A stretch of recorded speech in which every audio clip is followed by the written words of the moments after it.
আহ্বান জগৎ বিখ্যাত বেস্ট সেলার আত্ম উন্নয়নমূলক বইয়ের Bangla audio book listening understand and apply.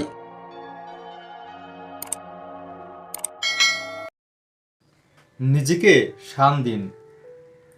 American book sellers association অনুসারে আমেরিকান 70% বয়স্করা গত 5 বছরে লাইব্রেরিতে যায়নি। আমেরিকানরা বছরে গড়ে একটির চেয়ে কম বই পড়ে। বয়স্কদের 58% স্কুল ছাড়ার পর কোনো বই পুরোপুরি পড়ে না। তথ্যযুগে আপনি যদি না পড়েন তবে নিজেকে সময়ের আবর্তে সেকেলে বানানোর ঝুঁকিতে পড়ে যাবেন। যেভাবে হোক প্রতিদিন 1 ঘন্টা, প্রতি সপ্তাহে একটি বই যদি পড়েন, বছরে প্রায় পিএইচডি সম্মানের জ্ঞান অর্জন হবে আপনার। ব্যবসা ক্ষেত্রে আপনি অন্যতম স্মার্ট, তথ্যবহুল ও কার্যকরী হিসেবে পরিচিত হবেন। ঢাক পেটানো। বেশ কয়েক বছর আগে আমার এক ভালো বন্ধু খুব কম পড়তো। সে মানতেই চাইতো না যে পড়াশোনা তার জীবনে বা জীবিকার কোনো তারতম্য আনতে পারে। স্কুল ছাড়ার পরপরই তার পড়াশোনার অভ্যাস চলে যায়। সে আমার সাথে তর্ক করত যে পড়া খুব একটা জরুরি নয়। তন্মধ্যে সে জীবিকার জন্য বেশ চেষ্টা চালাচ্ছিল। সে কেবল হতাশায় ভুগছিল। প্রতিযোগীদের কাছে বারবার মার খাচ্ছিল ব্যবসায়ী। প্রায় 3 বছর পর্যন্ত তাকে আমি পড়ার কথা বলতেই থাকলাম। অবশেষে সে আমার কথায় কান দিল আর ভোরে মাত্র কয়েক মিনিট করে পড়তে শুরু করলো। কয়েক বছরে তার আয় দ্বিগুণ হয়ে গেল। এর 2 বছর পর তার আয় আরো দ্বিগুণ হয়ে গেল। বর্তমানে সে প্রচুর আয় করে। এখন যতবার আমার সাথে দেখা হয় প্রত্যেকবার বেশ গর্বের সাথে বলে যে ব্যবসা সম্পর্কে তার মতো জানা খুব কম মানুষের সাথেই তার দেখা হয়। আর যত বেশি সে পড়ে তত বেশি প্রতিযোগিতামূলক ও আত্মবিশ্বাসী হয়ে ওঠে। বেশি আয় করতে হলে বেশি জানতে হবে। নিয়ম হলো বেশি আয় করতে চাইলে বেশি শিখতে হবে। আজ যা করছেন তার চেয়ে বেশি করতে পারবেন না যদি না নতুন কিছু আপনি শিখেন ও চর্চা করেন। ব্যক্তিগত ও পেশাগত উন্নয়নের দ্বিতীয় অংশ হলো অডিও শোনা। কাজের জন্য আপনি যদি ভ্রমণ করেন তবে বছরে 500 থেকে 1000 ঘন্টা আপনি গাড়িতে কাটান। যদি ড্রাইভিংয়ের সময়টাকে শিক্ষার সময়ে বদলে নেন তবে সপ্তাহে 40 ঘন্টা করে প্রায় 3 থেকে 6 মাসের অতিরিক্ত শিক্ষা কেবল এক জায়গা থেকে অন্য জায়গায় যাওয়ার সময় হয়ে যায়। আমি অসংখ্য মানুষের দেখা পেয়েছি যারা ভ্রমণের সময় শিক্ষণীয় অডিও প্রোগ্রাম শুনে তাদের আয়কে দ্বিগুণ, তিনগুণ ও বহুগুণ বাড়িয়ে নিয়েছে। যতগুলো সম্ভব ট্রেনিং নিন। নিরন্তর শিক্ষা ও মানসিক শক্তি সংগ্রহের তৃতীয় চাবিকাঠি হলো যতগুলো সম্ভব ট্রেনিং নেওয়া। জনগণের সামনে যদি কোনো ট্রেনিং প্রোগ্রামের ব্যবস্থা হয় সেটি বেশ কার্যকরী বলেই প্রমাণিত। সঞ্চালকের অভিজ্ঞতা অনেক বছরের এবং শত শত ঘন্টা তিনি ব্যয় করেছেন কর্মসূচির জন্য, যেটি আপনি পাচ্ছেন মাত্র অর্ধেক বা একদিনের বিনিময়ে। একজন অভিজ্ঞ মানুষের সেমিনারে যোগ দিয়ে আপনি সপ্তাহ, মাস ও বছরের কঠোর পরিশ্রম বাঁচাতে পারেন, যিনি আপনার কাজকে দ্রুততর ও সহজতর করার কলাকৌশল আপনাকে ব্যাখ্যা করবে। আপনি যখন পড়াশোনা, অডিও শোনা ও ট্রেনিং নেওয়ার 3টি কাজ একত্রিত করবেন, প্রচণ্ড গতিতে সামনে এগিয়ে যাওয়ার এক শক্তিশালী পাখা তৈরি হবে আপনার। জ্ঞানী শক্তি। আগেই উল্লেখ করেছি, ফ্রান্সিস বেকন বলেছেন যে জ্ঞানী শক্তি। এটি আংশিক সত্যি।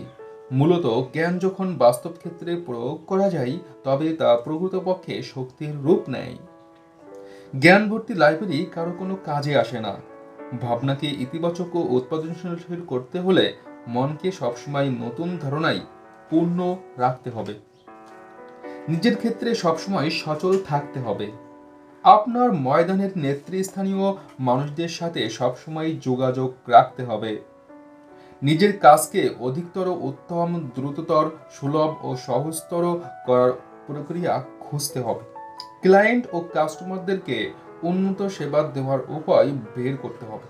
আপনাকে সবসময় নিজস্ব ক্ষেত্রের এমন এক সীমানায় অবস্থান নিতে হবে যাতে বর্তমান ও ভবিষ্যতে আপনি একজন অন্যতম মূল্যবান ব্যক্তি হিসেবে গণ্য হন।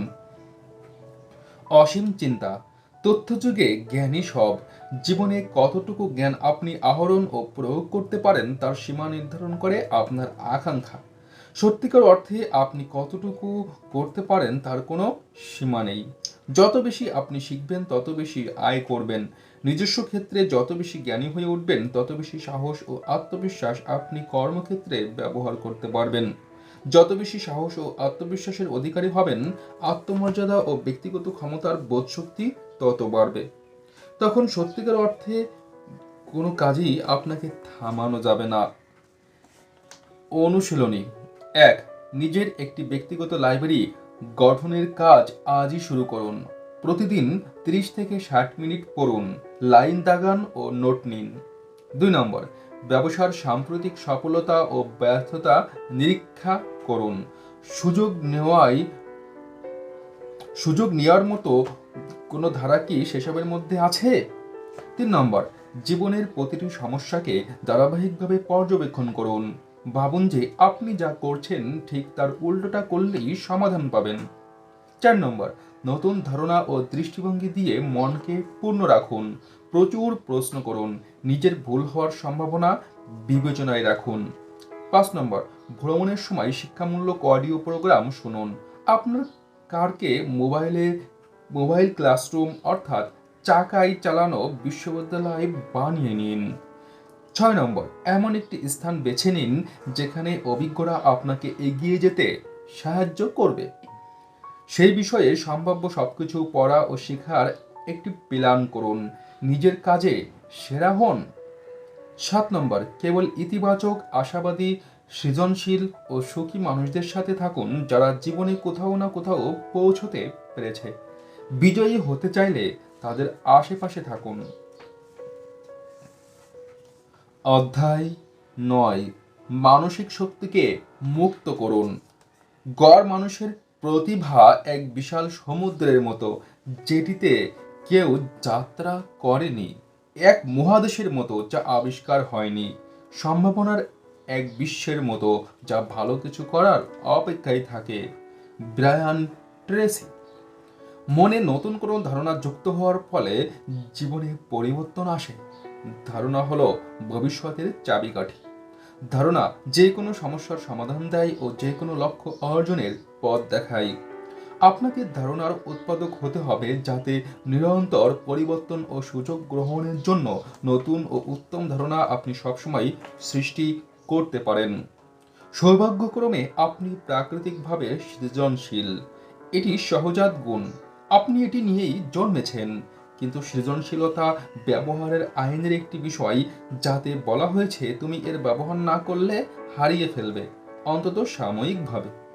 সুখবরটি হলো এই, বইতে আলোচিত পদ্ধতি ও কৌশল অনুশীলনের মাধ্যমে আপনি সৃজনশীলতাকে পুনরুজ্জীবিত করতে পারবেন।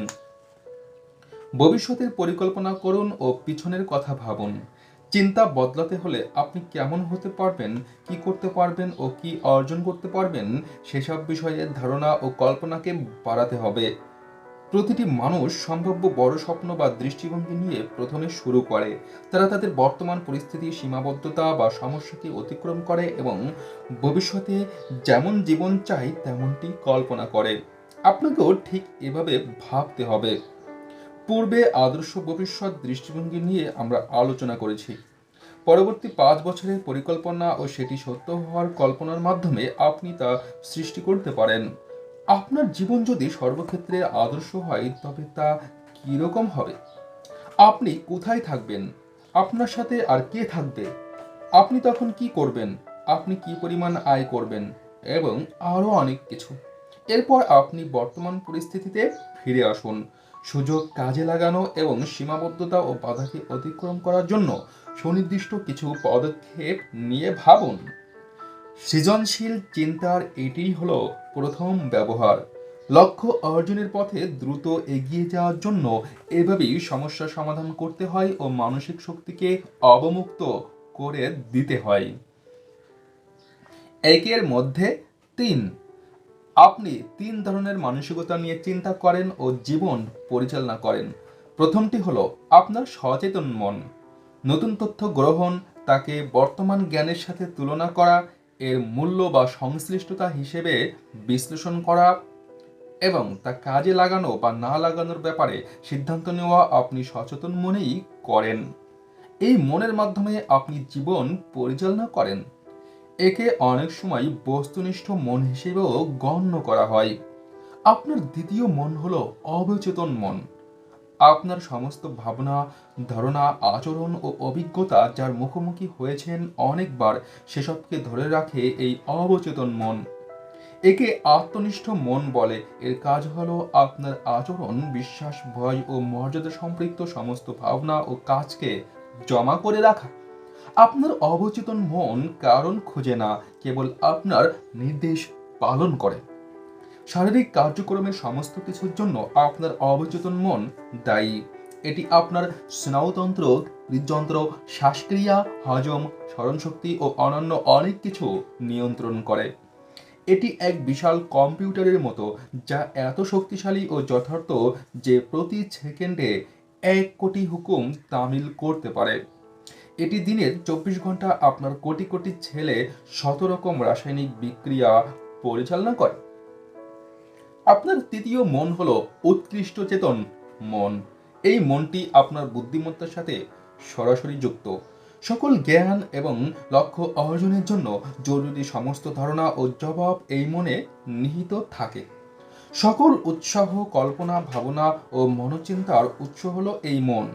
এটি দিনের 24 ঘন্টাই কাজ করে। যে কোনো সমস্যা বা প্রশ্নের যথার্থ উত্তর এটি আপনাকে দিতে পারে, বিশেষত আপনি যখন প্রস্তুত থাকেন। পরিষ্কার লক্ষ্য, মনের বিস্তৃত ছবি, স্বচ্ছ ও ইতিবাচক আদেশের মাধ্যমে এটি উত্তেজিত হয়। যখন আপনি 3টি মনকে একত্রে ব্যবহার করবেন, এত দ্রুত গতিতে আপনার সব কাজ শেষ হবে যা আপনি কল্পনাই করতে পারেন না। চিন্তা ও জীবন বদলানোর কাজেই আপনার 3টি মনের যথার্থ ব্যবহার কেন্দ্রীভূত। সৃজনশীলতার 3টি অবলম্বন। সৃজনশীলতার 3টি মূল বিষয় রয়েছে।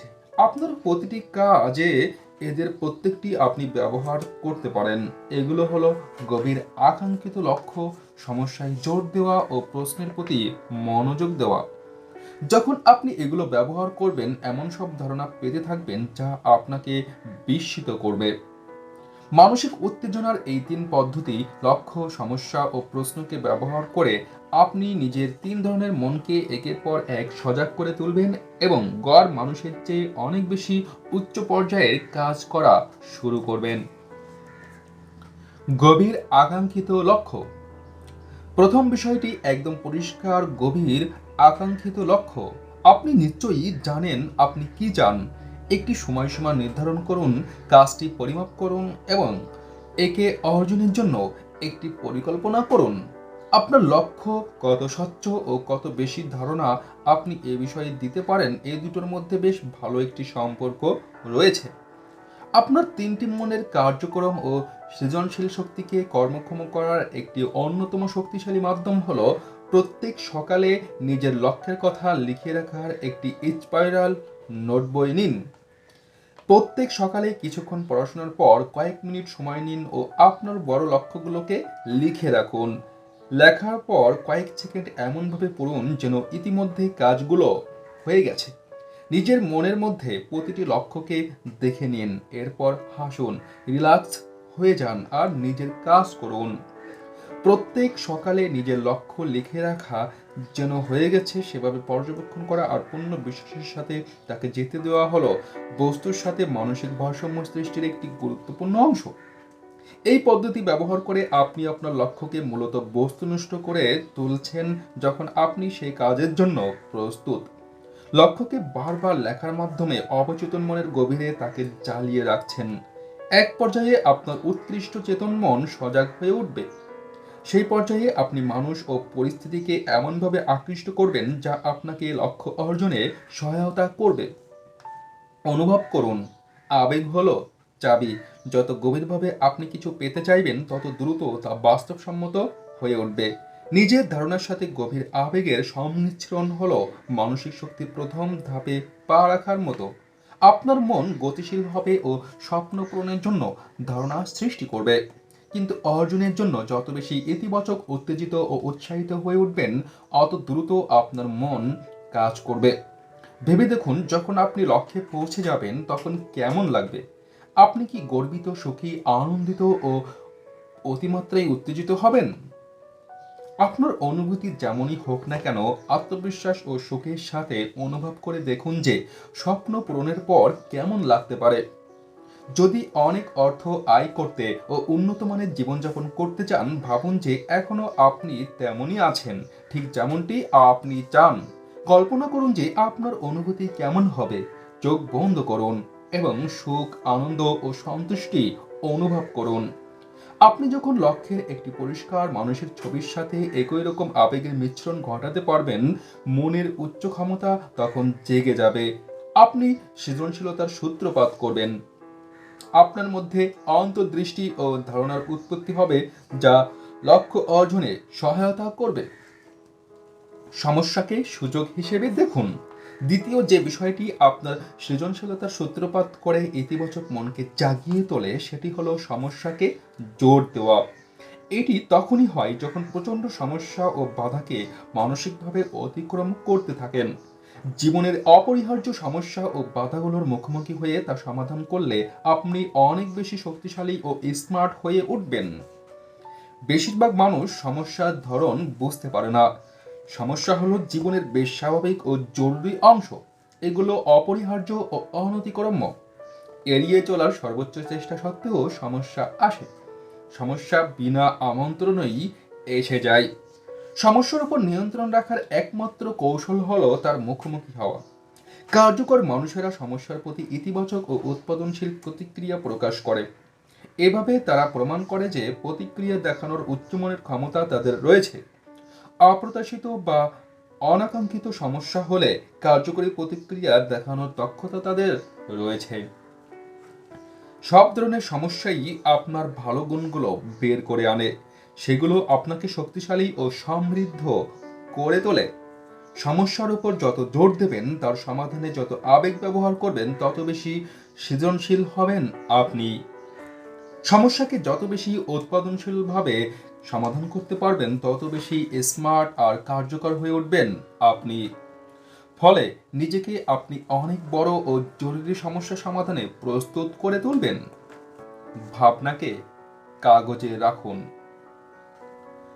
সমস্যা সমাধানে নিজের ক্ষমতা বাড়ানো ও সৃজনশীলতার সূত্রপাতের একটি উপায় হলো চিন্তাকে কাগজে টুকিয়ে রাখা। কয়েক মুহূর্ত সময় নিয়ে প্রশ্ন করুন, সমস্যাটা আসলে কি? এরপর জবাবটি কাগজে এমনভাবে লিখে রাখুন যাতে সমস্যার পূর্ণ বিবরণ থাকে। এরপর আপনি প্রশ্ন করতে পারেন, আর কি কি সমস্যা আছে? যে কোনো সমস্যার ব্যাপারে আপনার জানা থাকা উচিত। সবচেয়ে খারাপ কাজটি হলো ভুল সমস্যার সমাধান করা। একটি সমস্যাকে যতভাবে আপনি নির্ণয় করতে পারবেন, তার সমাধানও তত বেশি নিষ্পত্তিযোগ্য হয়ে উঠবে। যে সকল সমস্যা, বাধা, চ্যালেঞ্জ বা বিষয় আপনাকে পিছিয়ে রেখেছে, সেগুলোকে পরিষ্কারভাবে লিখে রাখুন।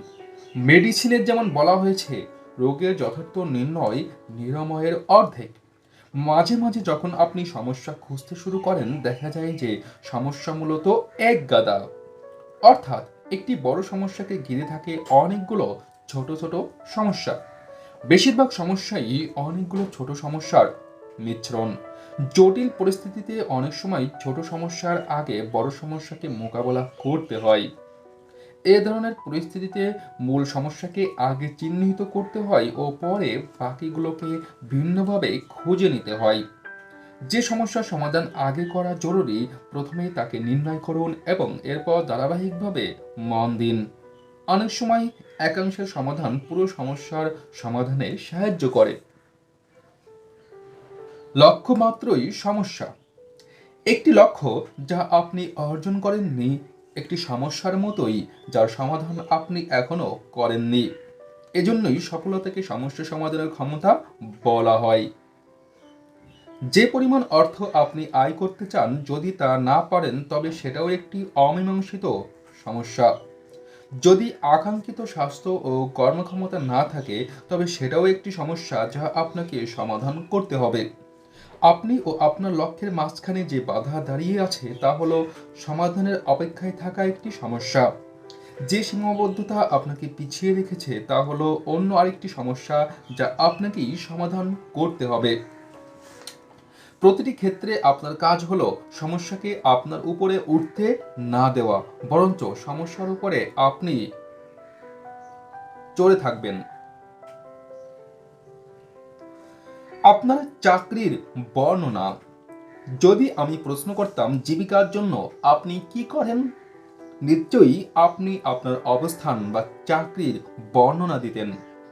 জবাব যাই হোক না কেন, আপনার মূল কাজ হলো সমস্যার সমাধান করা। সারাদিন আপনি এই কাজই করেন। এই ক্ষমতাই আপনাকে মূল্যবান করে তোলে। আপনি একজন পেশাগত সমাধানকারী। কত কার্যকরভাবে আপনি সমস্যার সমাধান করতে পারেন ও লক্ষ্য অর্জন করতে পারেন তার উপরই আপনার ক্যারিয়ারের সফলতা নির্ভর করে। কাজের ক্ষেত্রে কোনো সমস্যার ব্যাপারে কখনো অভিযোগ করবেন না। আপনার উচিত সেগুলোর প্রতি কৃতজ্ঞ থাকা। কাজে কোনো সমস্যা না থাকলে আপনার কোনো চাকরি থাকবে না। যারা কাজের ক্ষেত্রে সমস্যার সমাধান করতে পারে না তাদের ক্ষেত্রে সক্ষম মানুষদের নিয়ে আসা হয়। আপনি যদি চমৎকার সমাধান করতে পারেন তবে আরো বড় ও জটিল সমস্যা সমাধানের জন্য আপনাকে আরো উপরে পাঠানো হবে। এখন থেকে নিজেকে সমস্যা সমাধানকারী হিসেবে দেখুন। প্রশ্ন হলো নিজের কাজে আপনি কতটুকু দক্ষ। আপনার লক্ষ্য হলো পৃথিবীর যে কোনো সমস্যাকে চমৎকারভাবে সমাধান করা। নিবন্ধিত প্রশ্ন করুন। সৃজনশীলতাকে কর্মক্ষম করার তৃতীয় উপায় হলো নিবন্ধিত প্রশ্ন। শব্দবহুল, নিবন্ধিত, উত্তেজনাকর ও চ্যালেঞ্জিং প্রশ্ন মনকে সজাগ করে আর চিন্তাকে গতিশীল করে। বেশ ভালো উপদেষ্টারা এর নাম দিয়েছেন অপমানজনক। তারা জবাব দেয় না, তারা বরং ক্লায়েন্টকে প্রশ্ন করতে ও কঠিন জবাব দিতে উদ্বুদ্ধ করে। সৃজনশীলতার জন্য আপনি নিজেকে কিছু কঠিন প্রশ্ন করবেন, এরপর উত্তরের ভিত্তিতে প্রশ্ন করবেন। মনে আছে সেই ভাবনা? নিজেকে প্রশ্ন করেছিলেন, না জেনে আমি যে কাজ করছি আর জানার পর সেই কাজই কি আমি আবার করব? জীবনের প্রতিটি ক্ষেত্র নিরীক্ষা করলে আপনি নিজের সৃষ্টিশীলতা দেখে নিজেই আশ্চর্য হয়ে যাবেন। অনেক সময় উভয় সংকটে পড়লে খুব সহজ একটি সমাধান বের হয় যে একত্রে অনেক কাজ না করা। যদি এতেও কাজ না হয় তবে নির্দিষ্ট ধারার একটি কাজকে সম্পূর্ণ ভার দিতে হয়। সবসময় প্রশ্ন করবেন সবচেয়ে সহজতর ও প্রত্যক্ষ সমাধান কি। স্পষ্টতাই সব। সৃজনশীলতার ক্ষেত্রে কিছু অতিরিক্ত প্রশ্নও রয়েছে, যেমন আমি কি করতে চেষ্টা করছি। এই প্রশ্নের স্পষ্ট জবাব আপনার জানতে হবে। যখনই হতাশা আসবে বা কোনো লক্ষ্য অর্জনে বাধাপ্রাপ্ত হবেন নিজেকে প্রশ্ন করবেন আমি কিভাবে কাজটি করতে চেষ্টা করছি এবং অন্য কোনো উপায়ে কি কাজটি করা যায়। চলমান পদ্ধতির প্রেমে পড়ে যাবেন না। আপনার ধারণা কি, আপনার নিশ্চিত ধারণা কি আর অবচেতন মনের ধারণা কি। আপনি যা সত্যি ভাবতেন তা যদি সত্যি না হয় তবে কি আপনার ভাবনা বদলে যাবে? অ্যালেক্স ম্যাকেনজি লিখেছেন, সকল ব্যর্থতার মূলে ভ্রান্ত ধারণা নিহিত থাকে। আসল সমস্যা, আমি এমন সব কোম্পানির সাথে কাজ করি যারা নতুন পণ্য বাজারজাত করার চেষ্টা করে আর বিভিন্ন রকম বাধার সম্মুখীন হয়। যখন আমরা বাণিজ্যিক সমস্যার কারণ খুঁজি তখন তারা বিজ্ঞাপন, প্রমোশন, জনগণ, বিক্রয়, বন্টন, সরবরাহ ও সেবা সংক্রান্ত সমস্যার লম্বা তালিকা দেয়। যাই হোক, তাদের আসল সমস্যা হলো তাদের বিক্রির মান তেমন ভালো নয়। আমি তখন তাদেরকে 3টি প্রশ্ন করি। যে কোনো পণ্য বাজারজাত করার ক্ষেত্রে এই প্রশ্নগুলো আপনিও করতে পারেন। প্রথম প্রশ্নটি হলো, সেখানে কি কোনো মার্কেট আছে? সেখানে এমন মানুষ কি আছে যারা এই পণ্যটি কিনতে পারে বা কিনবে? একজন কাস্টমারকে অন্য সাপ্লায়ারের নজর থেকে সরিয়ে আকৃষ্ট করা যে কত কঠিন, বিশেষত কাস্টমার যদি তার সার্ভিসে সন্তুষ্টি থাকে। সেসব না জেনে অনেকে ব্যবসা শুরু করেন। যদি কোম্পানির জবাব হয় যে হ্যাঁ আমাদের পণ্যের ভালো মার্কেট আছে, সেখানকার লোকজন আমাদের কাছ থেকে জিনিস কিনতে আগ্রহী, তখন আমার পরবর্তী প্রশ্ন দাঁড়ায়, সেই মার্কেট কি অনেক বড়? অনেক পণ্য ভালো ও মূল্যবান হয়, কিন্তু সেসব যাচাই করার সময় ও শক্তির অভাবে সেগুলোকে মার্কেটে আনা যায় না। কোম্পানিগুলো কেন বিফল হয়? অনেক মানুষ বাণিজ্যিক দৌড়ে হেরে যায়, কারণ মার্কেট তত বড় থাকে না যেখানে পণ্য বিক্রি করে উৎপাদনের খরচ পুষিয়ে নেওয়া যায়। প্রত্যেক বিনিয়োগকে সমসাময়িক অন্যান্য বিনিয়োগের সাথে তুলনা করা উচিত। সময় ও টাকা বিনিয়োগের আরো ভালো স্থান হয়তো পাওয়া যেতে পারে। এই নিয়মটি আপনার জন্য প্রযোজ্য হতে পারে। আপনার উচিত এমন কোথাও বিনিয়োগ করা যেখানে সর্বোচ্চ প্রাপ্তির আশা করা যায়। হাজারো উপায় রয়েছে নিজের সময় ও জীবন ব্যয় করার জন্য। আপনি নিজেই একজন মূল্যবান সম্পদ, এবং এই সম্পদ আপনার এমনভাবে ব্যবহার করা উচিত যাতে উচ্চমানের কিছু ফেরত পাওয়া যায়। আমার তৃতীয় প্রশ্নটি হলো, যদি সেখানে মার্কেট থাকে আর সেটি অনেক বড় হয়, তবে সেই মার্কেট কি আপনার পণ্যের বিজ্ঞাপন ও বিক্রির ব্যাপারে সচেতন? এই সর্বশেষ প্রশ্নের মাধ্যমে অনেক নতুন পণ্যের ভাবনা ঢুকে যায়।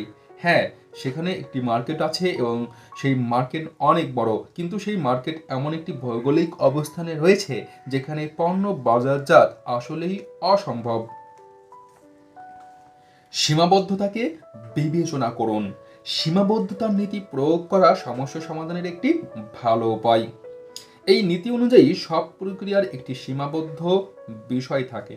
কিছু সীমাবদ্ধতা আপনার সেই গতি নির্ধারণ করে যে আপনি কোন জায়গা থেকে কত দূর যেতে পারেন।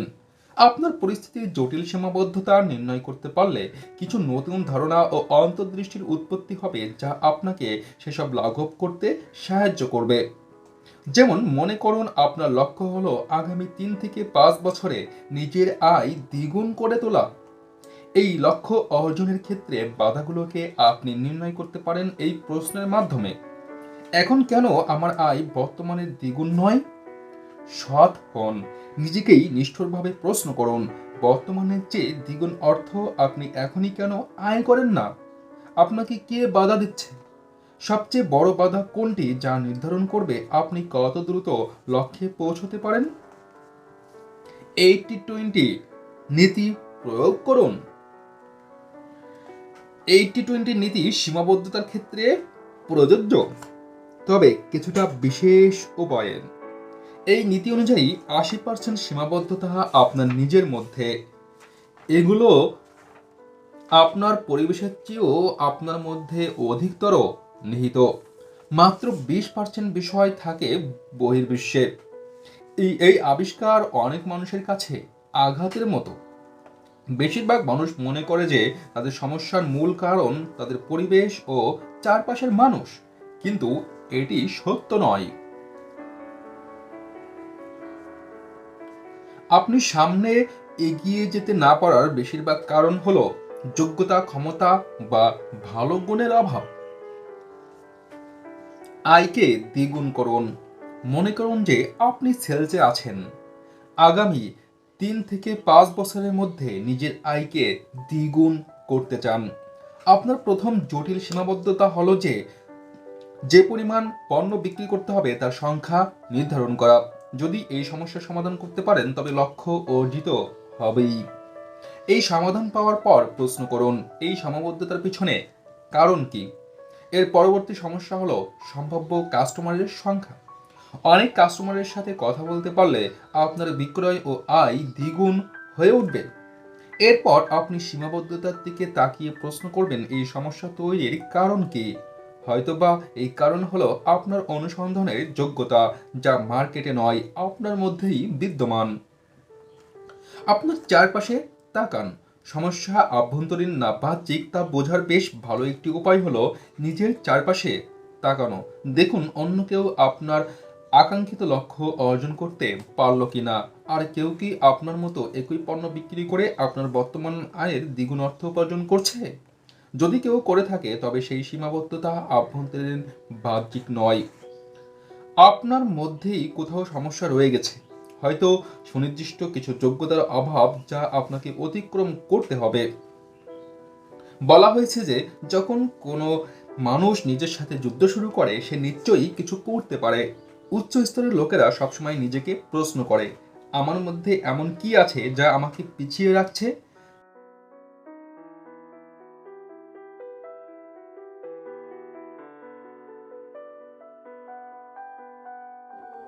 Thanks for watching. Like and comment. Subscribe my YouTube channel for more videos.